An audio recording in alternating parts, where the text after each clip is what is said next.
Chapter 12. One Fat Summer.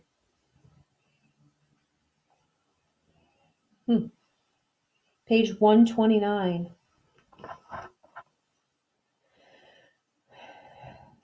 I'm going to die.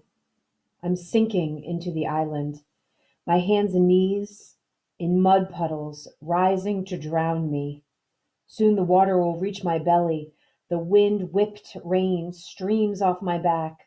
Soon it will rise to my chest and I will sink to meet it, my mouth and nose submerged in muddy water that will fill my lungs and kill me.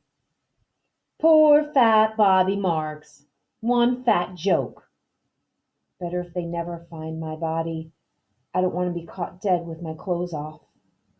I shiver as the water touches my stomach, a bloated hammock swaying beneath me. In a little while it'll all be over. The water reaches my elbows, laps at my backside. They'll be sorry. Dad and Mom and Michelle and Joni and Pete and Dr. Khan and Connie and Homer and the man in the grocery store and even Jim Smith and Eddie and Lori and Annie. Maybe even Willie Rumpson. Poor fat Bobby Marks. We knew he was a slob and a fat pig and a laughing stock. It was just a joke. We didn't want him to die for that. The water feels warmer now. It's up to my shoulders. It covers my back like a blanket. Just a few minutes more. Serves me right. Should have been a junior counselor and taken care of little kids. Let them make fun of me. That's all I'm good for. Serves me right. Who did I think I was, big shot? Lie about my age to get a job? Wasn't even my own idea. Joni made me do it. Just walk all over Bobby Marks like a rug, push him around like a beach ball, jerk him up and down like a yo-yo. Always making up stories about heroes because you're nothing yourself. Nothing but a nothing. Nothing but a fat, ugly, hanging bag of flab. Disgusting. They won't be sorry when they find your body. They'll just laugh their heads off. What's a dead whale doing on Rumson Lake? They'll ask. Crybaby, slob, fat nothing. Better off dead. On your feet, Marks. I look around. I saw no one in the darkness. Stand up. The voice was familiar. Up! Get up! Lightning hit the water. The black sky parted like curtains at high noon, flooding the island with light. But there was no one there. I said get up! You can do it, big fella! The water touched my lips. Be so easy now to relax into the soft mud. Get it over with. On your feet! You're not going to let those bastards kill you. You beat the lawn. You can beat them. You're tough. You ran. You fought. You'll do it again. You'll do it till you win. I recognized that voice. Captain Marks, Commander Marks, Big Bob Marks. It was me. I stood up. There was wet sucking sounds as I pulled my arms out of the mud, as I stumbled up to higher, drier ground. I waited for the next streak of lightning to look around.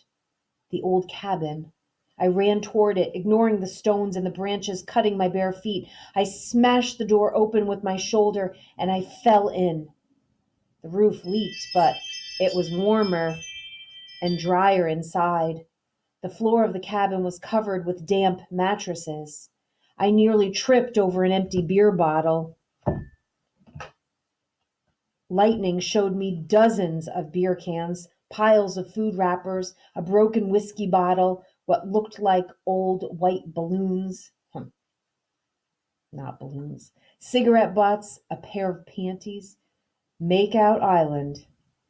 I collapsed on one of the mattresses. I'd be safe here for a while. No one would be coming out tonight. Rest just for a few minutes, then make a plan for escape. The lightning and thunder sounded farther away now. The storm was passing. The steady rain drumming on the roof put me to sleep. Birds woke me. It was still dark. The rain had stopped. Be dawn soon. Got to get moving before the light. If only I had some clothes. I felt around the cabin. The panties tore when I pulled them on. I found part of a filthy old sheet and I wrapped it around myself. I stepped out of the cabin. The air was thick and sweet on the island. Wet leaves brushed against me. Small animals scurried out of my way. I thought of snakes. Did rattlers always give warning? Copperheads and water moccasins never did. I walked to the water's edge. It was getting lighter now, but mist rolled along the surface of the lake. I heard the splash of a paddle, and I saw a blurred light moving toward me. Was it Rumsen coming back? You okay? Who is it? Jim Smith. A canoe bumped up onto the shore. What do you want? I heard about what happened. I'll take you back. He jumped out of the canoe and pulled it up on the shore. I don't need your help. Yeah, how you gonna get back? I'll swim back. Sure, get a cramp or get bit by a moccasin. Come on, hurry up. He flashed his light on my clothes, neatly folded on the front seat of the canoe. I found him by the old dock. Get dressed. Make it snappy. Except for one sock, everything was there, even my wallet. I dressed, climbed into the canoe. He shoved off and jumped in. The canoe moved silently, swiftly over the water. The sky began to glow with pink. We were halfway back to my side of the lake before I could see his face. He looked very serious. Why'd you come get me? I don't give a damn about you, kid, but Willie's got enough problems. The canoe glided alongside a dock near my hill. All right, Fats, do yourself a favor. Just forget about tonight. Now get going.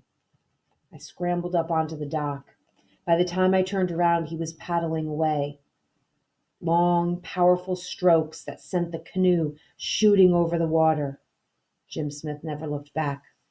I trudged up the hill. Except for the driver of a milk truck, no one saw me. The house was still.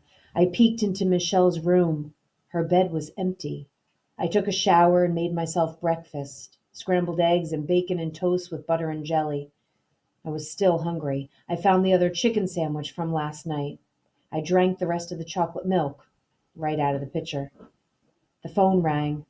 The sound of it scared me. I let it ring a few times before I got up the nerve to pick it up. What now? Hello? Oh, Bobby, thank God. I was so worried. Where were you last night? I called and called. I didn't hear the phone ring, Ma. Was no lie. It must have been the storm. Is everything all right? Is Michelle there? She's not up yet. That was no lie either. When are you coming back? This afternoon. Anything new? No. What have you been doing? Nothing much. Were you scared during the storm? Just a little thunder and lightning, that's all. Well, I feel a lot better now, believe me. Give my love to Michelle. I'll see you later. I felt good. Not at all tired. I cleaned up my dirty dishes. I packed my lunch. I listened to the radio till 8. Might as well get an early start today. Knock off the rest of the lawn. I met Michelle coming up the hill. She looked terrible. Hair all stringy, her clothes muddy and damp. What a night! Pete's truck got stuck in the mud and then he got a flat. Did Mom call? I told her you weren't up yet. She's coming back this afternoon. Were you home during the storm? No, I was on Makeout Island. I don't think that's funny. I better hurry up or I'll be late. She took 2 steps up the hill and then turned. Bob? Thanks a lot. I really appreciate this. Anytime. She laughed, made her look a lot better. She's really pretty, if you like that type. I skipped down the hill. I may have trotted all the way to Dr. Kahn's if I hadn't figured I might need the strength later on. You never know what's going to happen on Rumsen Lake.